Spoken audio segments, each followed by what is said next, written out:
Hey guys, this is Tom Dowse, and welcome to my week 4 report of my waking up at 5 a.m. challenge, which I'm doing over the entire year. So let's just get straight into it. The key question is, how is this habit going for me? Am I adjusting to it? And I kind of am. This week it was basically half of the week I felt like I was sort of waking up with excitement and energy, and it was easy, just slipped straight out of bed and started on with my day.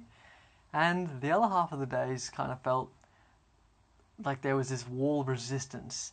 And as that alarm went up, and I was so cozy in bed, and I was in the middle of a dream, and I'd hear the alarm go off, I felt there was this it's kind of an awful feeling. It's this uneasy feeling, almost like a sickness. I'm sure any early risers in the past, or anyone who has to get up quite early for their job and things like that, they know this feeling. It's sort of like this bodily feeling of resistance.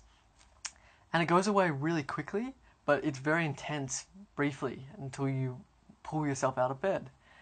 And so I kind of had to face that half the week, and you kind of feel really off, oh, I'm just so tired, I want to stay in bed. And you just pull yourself out of bed. And I've been using that.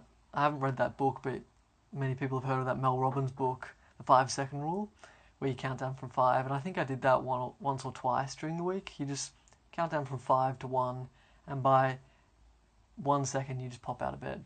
And I also happened to watch this other video by Bob Proctor during the week, where he happened to be talking about early rising. And I didn't even realise that he actually himself gets up at 5 a.m. too. So that was a nice coincidence. But it was funny because he's sort of this 84-year-old man, and he just sort of goes, a long time ago I decided that when I wake up I get up. I don't go, oh, I'm tired. When I wake up I get up. He sort of did that kind of look, and it was just sort of like, oh wow, 85 years old this year, just jumping out of bed, springs out of bed at 5 a.m. And that was kind of like, oh, I'm going to hold that attitude as well. When I wake up, I get up. So I've kind of been saying that throughout the week, just to prime my mind with that attitude of just start the day, just go on and get out there. So that was a couple of resources that came in this week randomly, and I sort of used those as tools to get through that initial resistance.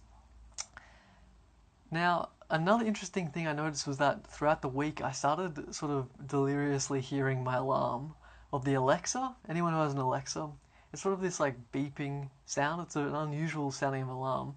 And just be walking down the street, and it would just pop in my mind. I would go, oh, I like that tune. So that was a weird thing. I thought I'd just touch on that in case I go crazy or something, and then there's a bit of evidence of a warning sign that everyone can refer back to. Overall, I'm sleeping less than I ever have before in my life. I always needed 8 hours. Now I'm not getting to bed consistently at 9, but it's not mattering as much. It's like my body's accepting that I'm going to get 7 hours, maybe even a bit less, maybe more. I think on one of the days I got more, but honestly it's about 7 or less hours that I'm getting of sleep consistently, and for me that was not enough. But now it's kind of like, yeah, it's enough, I'll get out of bed.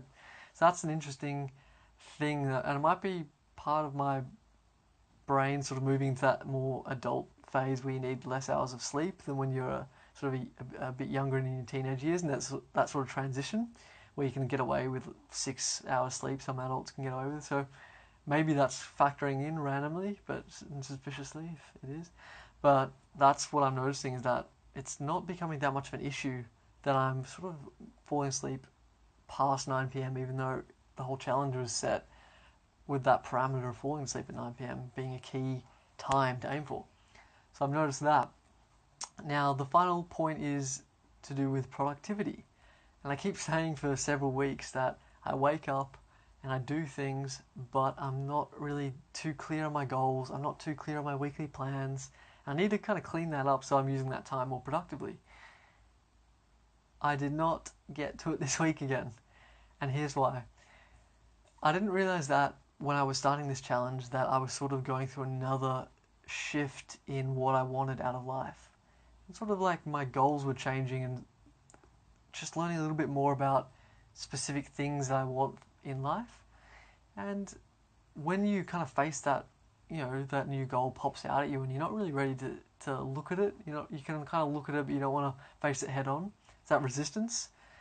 It says that it's an ego thing, really. It's basically your ego sort of sees it and goes, "Oh, that's out of my comfort zone."